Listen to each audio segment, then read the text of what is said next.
I'd like to welcome you to this book launch. I'm Jock Stein, the publisher. To begin with, there are three of us who will be speaking and need to make sure our mics are on.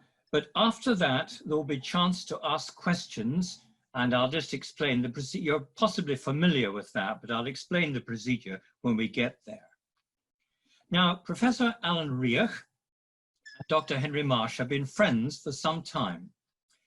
Alan is the Professor of Scottish Literature at Glasgow University. He's a prolific author himself, and a few years ago, he arranged for an earlier book by Henry, one on the Marquis of Montrose, to be launched along with one of his own in the University Chapel. Actually, he was kind enough to write an introduction for one of my books, and now he's contributed a very thoughtful introduction to the book that we're launching today. Now, this is what it looks like. Now, on my screen, it looks as if it's in a mirror. If that is the case on your screen as well, I assure you that it looks fine when you actually get a copy, but it will give you an idea of the beautiful cover there is, because Alan also happens to be the man responsible for the website of the late Scottish painter John Cunningham. And one of John Cunningham's paintings, he's kindly allowed us to use it to adorn the cover of the book.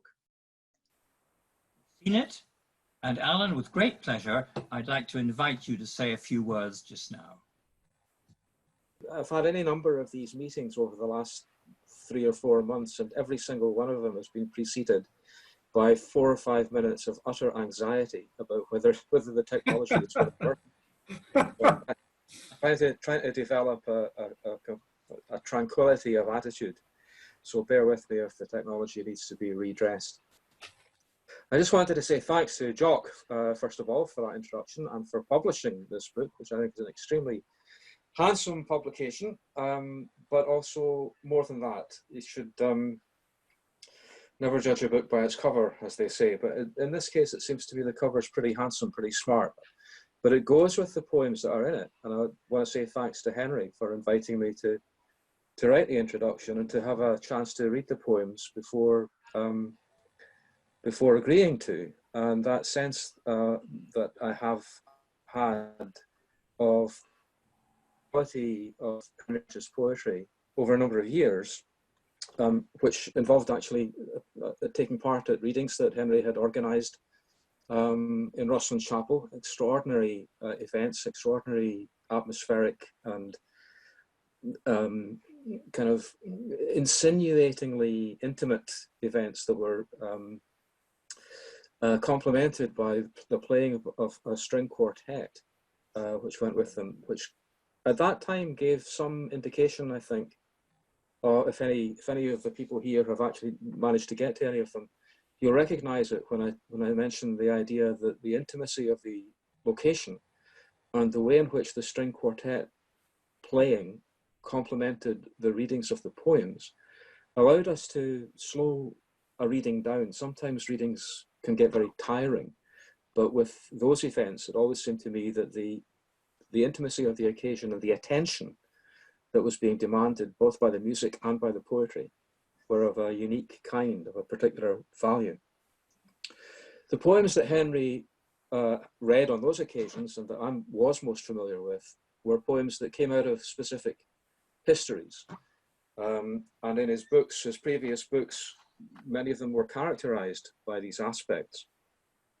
So that in a book called The Voyage to Babylon, the Covenanters had a significant place. John Knox was the primary figure in the book called The Hammer and the Fire.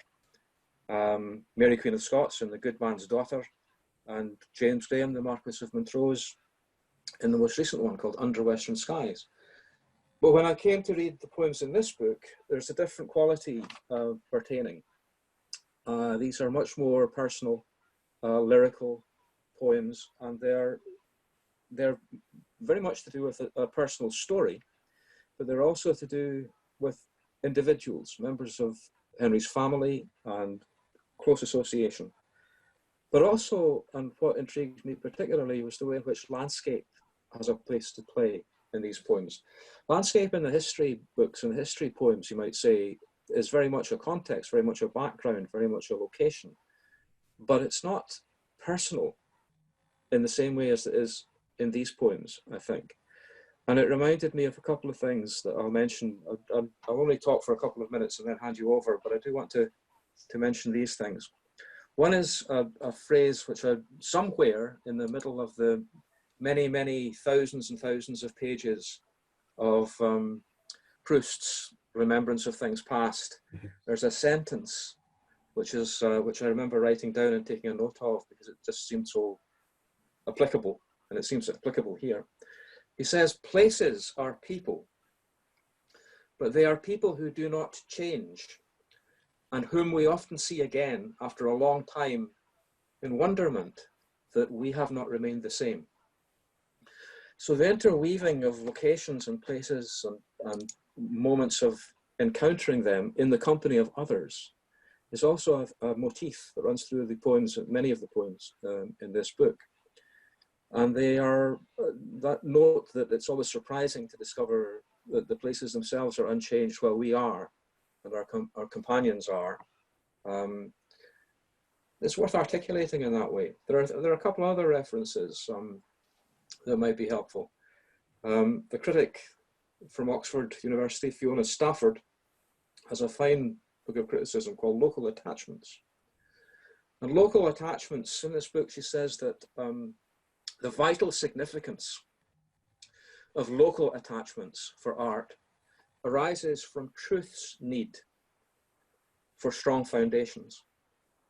And again, it's that crossing over from the abstract ideas sometimes that you encounter and think of them as singular to yourself, perhaps, in whatever circumstance, whether of grief or of despair or the location of the lonely shore, that are attachments that sustain and that help. The American poet Ed Dorn was once asked if he would consider himself a landscape poet, and he replied, "Well, if you're on the earth, you're on a landscape, and there's nothing much you can do about that." So there is that sense of a kind of common humanity about it, but there's also that sense of the particular and the local. And when Edward Dorn was pressed on that question, what he said was, "Well, you're not really talking about landscape as character so much here as haunt. Landscape as haunt, that which haunts, that which you are haunted by, and that which has a quality of the haunting." And that gets you involved in the idea of people in a place. D.H. Lawrence and Ezra Pound took their cues intellectually from Thomas Hardy, and Hardy was the literary giant of their youth. And if you follow that line through and you get a sense of the local, the truly local, then it is both personal and multiple. It depends upon where you are and how the landscape itself is addressing you. And I think that is one of the factors which moves these poems from merely simply being, and they would be very powerful even if that was all they were, but from simply being a personal account to a more public account, to an affirmation ultimately. I began the wee foreword that I wrote to the book by quoting Adrienne Rich, a book that she wrote, a book of poems she wrote called The Dream of a Common Language. And in that book, she has a couple of quotations, a couple of lines, which I quoted here. "If we could learn to learn from pain, even as it grasps us. If we could learn to learn from pain, even as it grasps us." And then another poem, there's a line, "You have to face the underside of everything you've loved." Two quotations taken out of context. I don't want to talk about Adrienne Rich or the terrific poems that they come from, but those lines also seem to me to be pertinent. The book From the Lonely Shore has this cover, the landscape, the seascape, the islands that are depicted in it, indicate something of the loneliness of the point of view that's being depicted, both in the painting and in many of the poems. But that loneliness comes to be companionable, habited not only by friends and immediate companions, but also across generations. And that aspect of the book, which brings out other generations, returns you to the landscape in a particular way, because it's a tidal landscape. The tides have a habit of returning, and the shore is where you see that most clearly. There's an old Gaelic song, Celtic song, which runs on the tune of the bird, the redshank, Piliu. It's a lament, because the redshank walks between the tides. This is the place where the dead depart and the living return. And it's always a regeneration, and it's always a perpetual reminder of what life is. It's not that you're going to be completely secure in anything that happens there. It's a very uncertain place. But at the same time, there is the possibility, and luckily, sometimes there is the replenishment that comes from walking on the shore, from the lonely shore. I'll stop there and hand you over, because really the best thing to do at a book launch like this is to hear the poems. So thanks very much for allowing me to introduce them. Thank you very much, Alan. The main man today, obviously, is Henry Marsh. He's known to many of us as the very genial host of the Thursday monthly poetry readings in Henderson's in Edinburgh, although we've just learned to our sadness that Henderson's is to close. Now, the list of Henry's previous books, which Alan's referred to one, takes up the whole of the inside back cover of From the Lonely Shore, but this one is very special due to its place in Henry's own life and the life of his family. And so I now invite him to talk about the book and read from it. Henry. Thank you very much, both of you. Very kind. I'm just going to read some poems. Sea Campion. A day without you is uncreated. I pass the time, get lost in this and that, return to a scene unseasonably dreich. The trees are roused from summer silence, restive in an east wind. Torn leaves, gummed to the wet road, are bitter scented. I remember a gully in a cliff where the same unreasonable wind set the North Sea sucking and grinding its teeth. On a rock slab, a tumble of white silene glittered in the rain, his tossing bells ringing in the eye. I reach you through this carillon and turn, content, to the tasks of a redeemed day.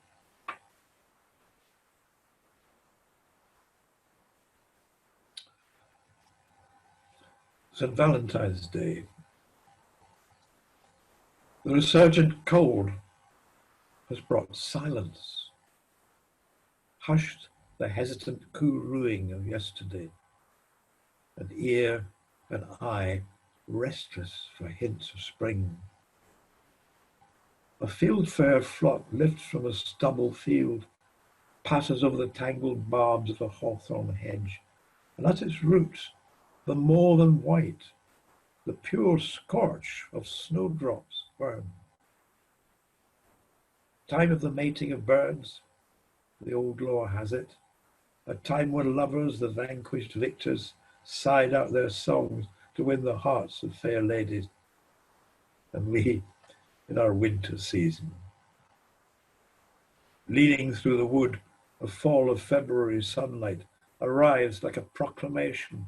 Stark against its glare, the mossed limbs of a great beech are lit in a corona of green fire. And you, my love, you bring the love that's grown out of our hectic time. Our children's children nestle in your arms, carry it into the light of their precious moment.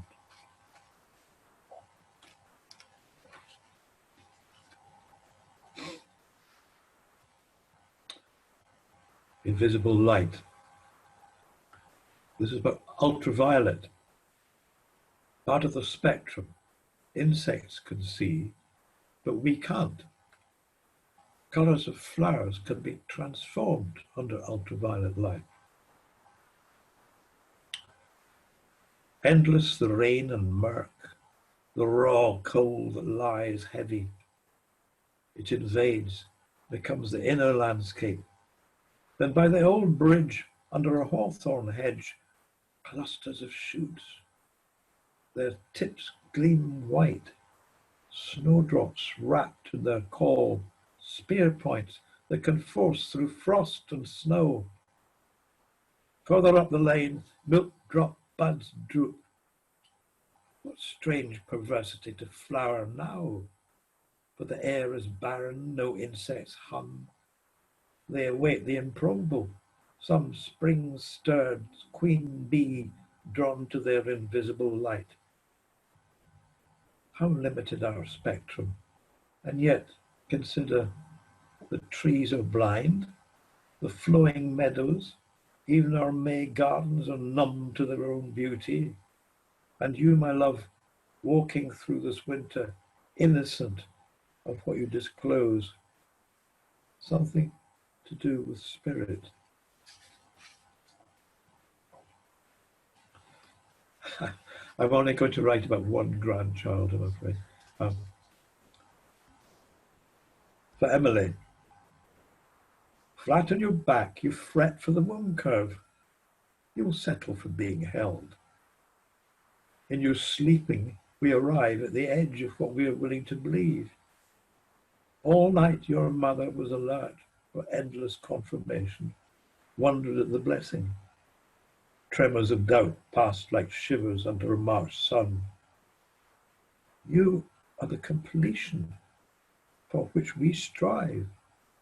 Our threads unwind in silly knots. Pray that you come to view our loving dams with compassion. Your mother reaches to touch her mother's joyful assurance. As for Grandpa, the room shifts, a gentle but decisive displacement. It's time that he grew up.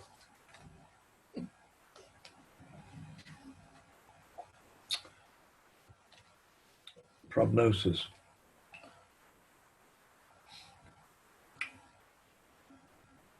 This is when suddenly you're hit by the reality that your wife has got a terminal disease. We wake into a pale morning. Waves of sorrow, you say. I feel waves of sorrow. To leave what you love. I hold her hand to my heart. I remember emigrants on a pier. There will be a moment beyond the reach of voices, of farewells. The sea loch is steely. In a grainy photograph, a granny stands by her family, a young girl at her side. She lives her widowhood. Her raven dress proclaims it. Past or future, whatever her direction, all she sees is departure, severance of the route. No compass leads from absence. I tell myself to rehearse your going is to squander, but the mind circles, lacks strength to break free from this black hole. Then love lifts. There's freedom in cherishing.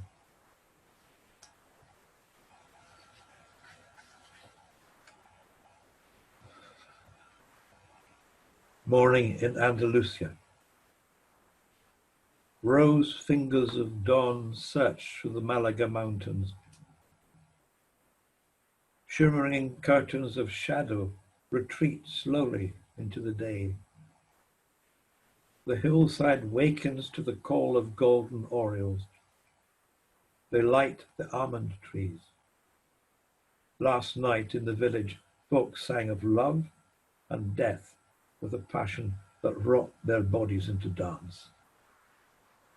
Your path is quiet acceptance. You never speak of endings, but celebrate beauty where you find it. Though a walk round this property is all you can manage. Then you sit in the shade and watch our grandchildren laughing in the pool.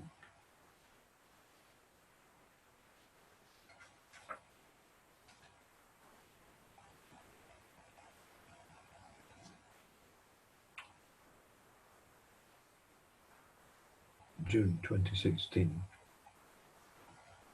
Yellow pansies, rose stalks bill.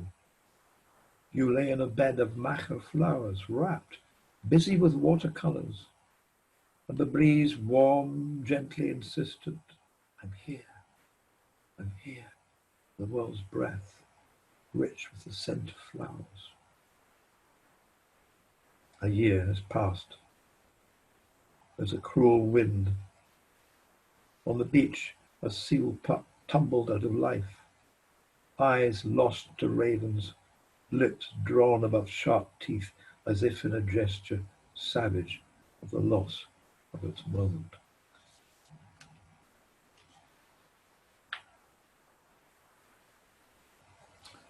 Initiate. It's not the same world that I walk. Strange seismic fissures open. Absence cracks the old foundations. Other folk seem comfortably lost in their day, but who knows who inhabits fractured worlds? They pass undeclared, the initiates of grief.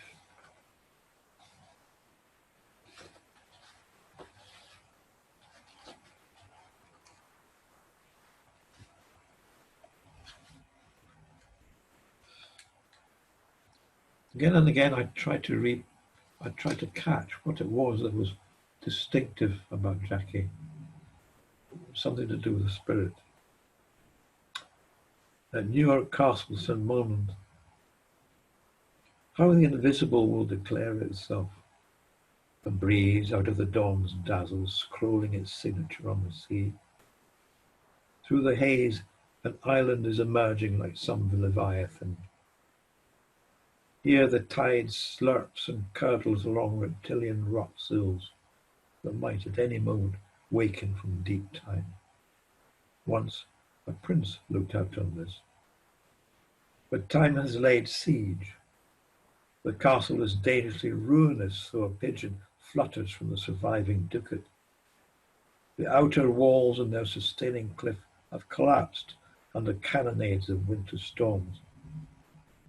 What survives along the shore path, outlasting stone, are buttery celandines, colt's foot, red campion, and primroses, frail yet resilient in the wind, fulfilling their purpose in their few days of beauty. Spring is written here in flowers. Your signature was loving kindness.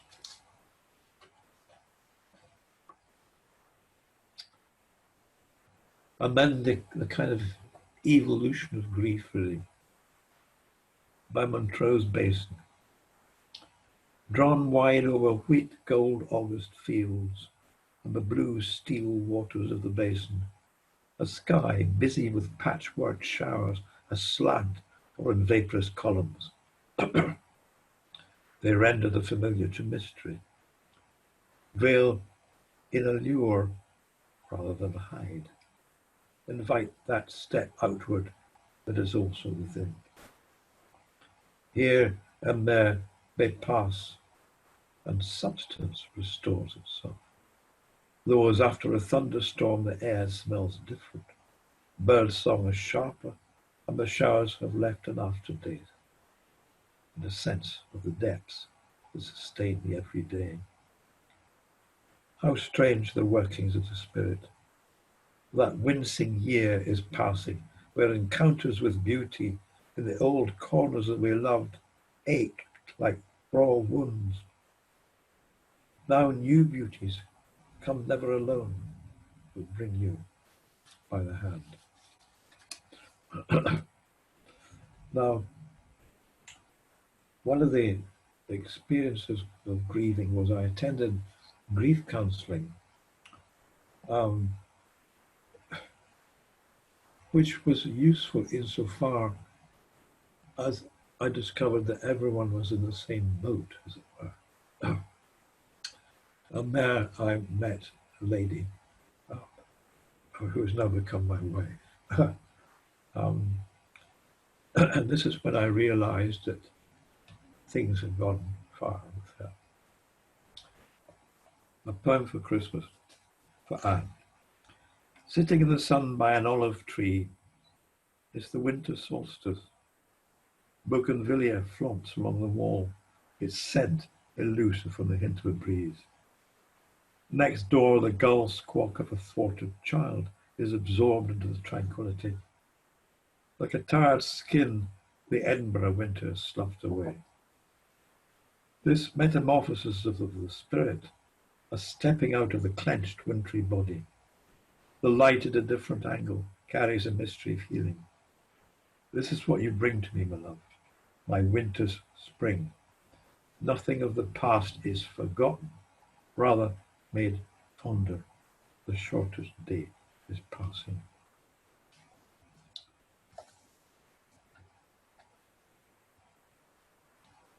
I think I'll stop there. Okay. My battery's running, well, God.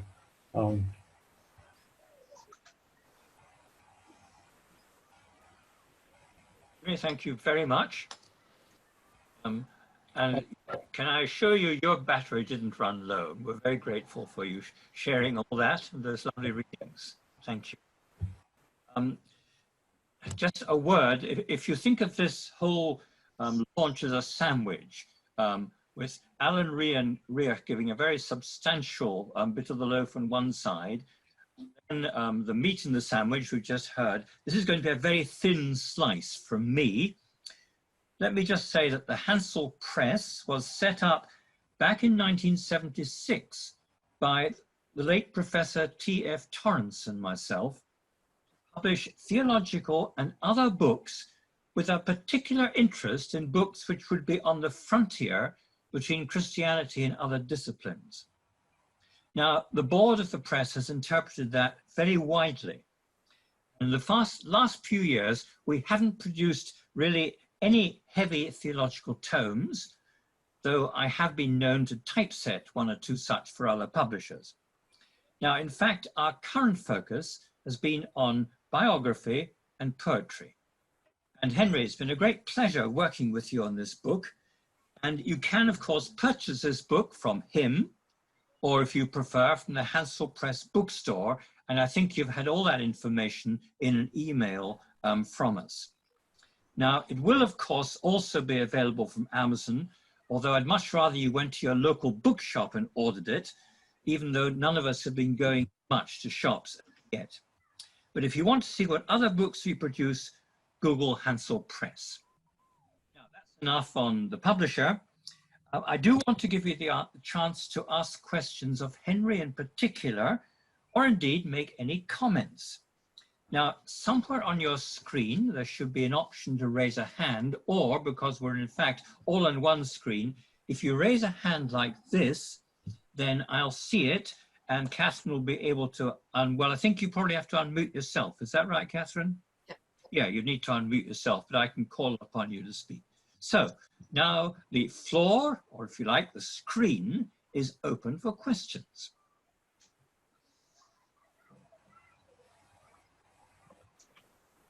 All right, like an honest, competent chairman, I have a question.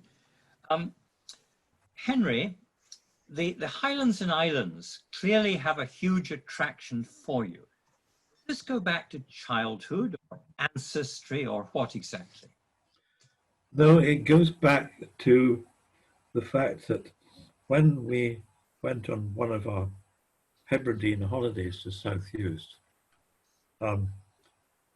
we were exhorted to go and visit the local bard. And we went to see Donald MacDonald in his button ben at South Loch Boysdale. And Jackie literally sat at his feet and they worked on a translation of a poem that he'd written about Camilla Parker Bowles, believe it or not. And this was a kind of Gaelic praise poem in praise of her legs. And Jackie and the bard became very close, and we exchanged correspondence. And then he was invited to come and read at the book festival, and so he came and stayed with us for a week or so. But by then he was already very ill, and I don't quite know what it was. Probably tuberculosis, which many island folk of his generation were afflicted by. Anyway, we grew to love this man, and through him we got to know his family, and then we got to know the landscape, and we inhabited the landscape that he knew and loved. So that was it. It was a kind of personal connection, and it's only grown since by getting to know the lovely people that we do know in the islands. That every time I go, I get stronger and stronger in this relationship. And it's stunningly beautiful. It's just beautiful. And everywhere you turn, and the birds and the insects are just magnificent. So that's the connection to the islands, basically speaking. And we've got at least one new person joined us. So just to whet your appetite, this is what the book looks like. I think you have to turn the words, you have to think of a mirror, I think. You're seeing it. It looks fine on our screen.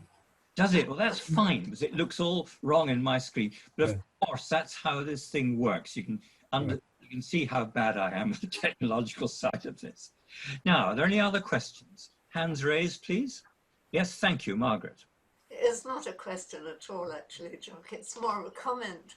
And I was just thinking how lucky we are in Henry, because however deep his thoughts and however serious and careful what he wants to say, he always manages to say it so beautifully. There's such a feeling of beauty in every single thing you write, Henry. It's nice to see you, Margaret. Other comments or questions? I think, Alan, if I was an auctioneer, I'd be saying, is that a bid or are you just scratching your head?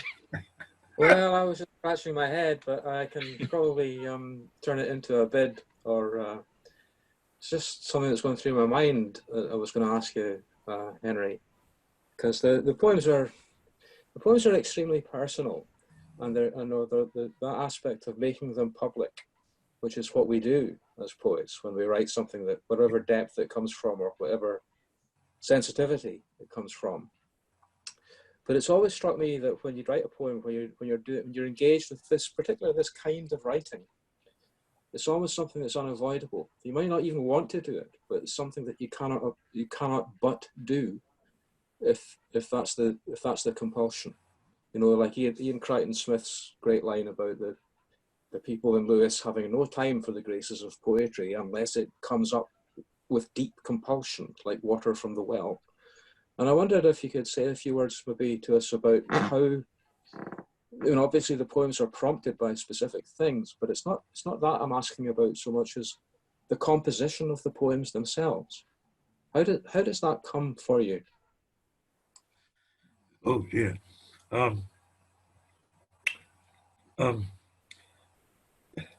It's a bit like, you know, seeing something in long grass, and you sort of hunt it down, as it were, and then it begins to take form, and then it develops a kind of life of its own, and it begins to dictate its own terms. Yes, you've got to do this and you've got to do that, and so on and so forth. And when that happens, when it becomes sort of autonomous, you know that you're into a poem. And what happens to it next is, in a way, none of your business. It's just, it just sort of arrives, and you are either satisfied with it, or in my case, mostly unsatisfied with it.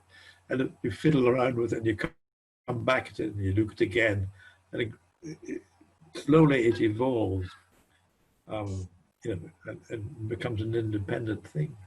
I don't know if that remotely touches the question. That's one of the loveliest questions I think a poet can get asked. Any other comments, questions? And Alan, Henry, I will ask you at the end, perhaps give us just one more poem. So I warn you of that. Now, No problem. Comments? Well, I have one more question, actually. You've got many lovely phrases in these poems, and of course, I've got the advantage on many of you, because I've seen the book. But one of the phrases I like is adagios of kelp in a summer sea's hypnotic rhythm.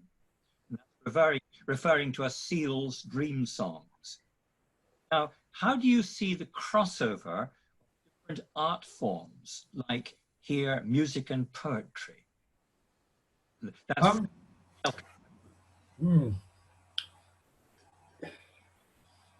Well, I do really, yes. I mean, particularly music, yeah.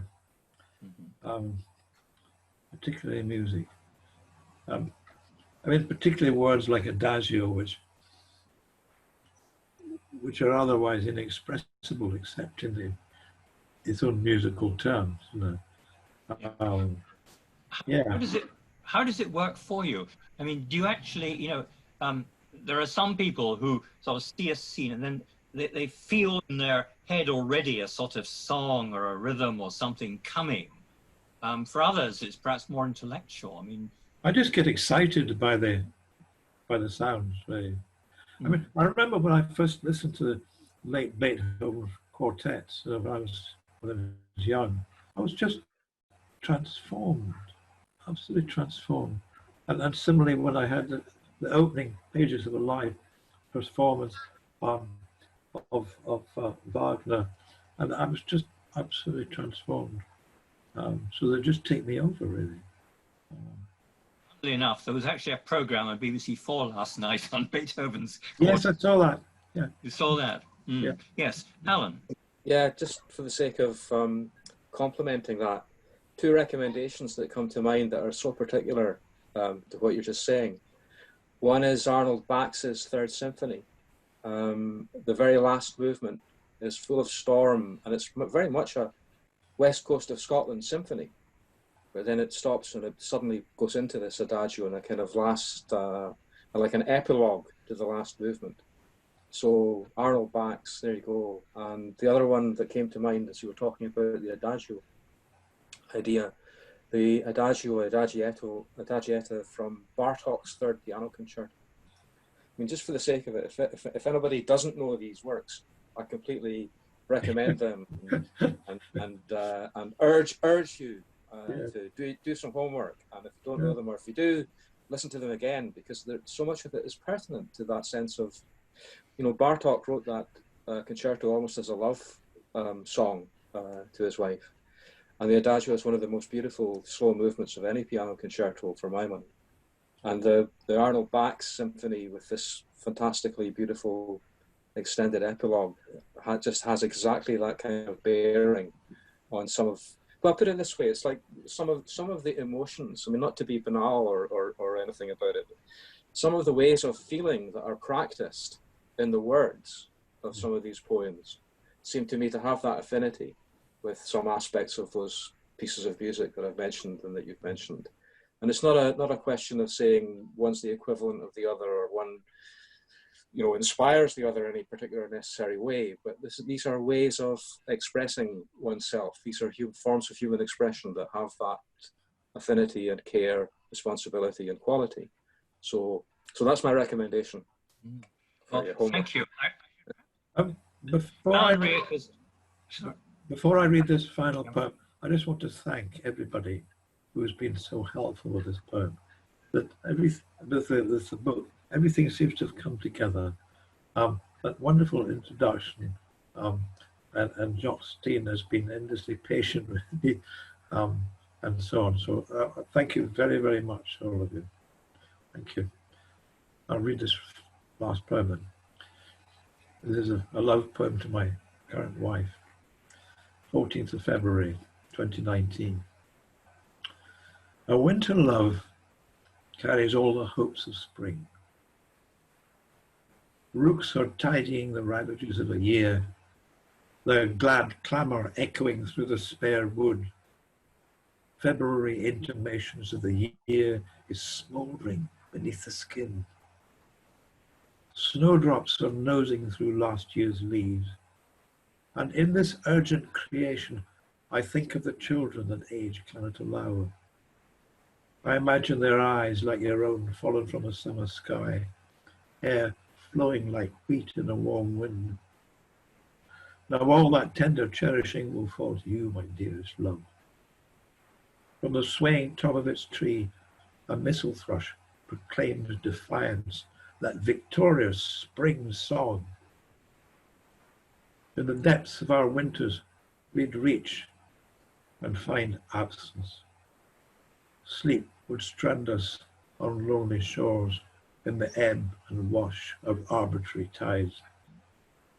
Now, out of our sleep, we reach and find one another. Henry, that is a wonderful conclusion to our book launch. So can I now thank everyone for coming, especially thank Henry himself, Alan Riach, and our technical expert, Catherine West. It seems to have gone very well, and Catherine, we're very grateful to you for that. Thanks again for coming. Do get the book, do enjoy it. Thank you. Everyone. Thanks. Next time. Thank you, Katie.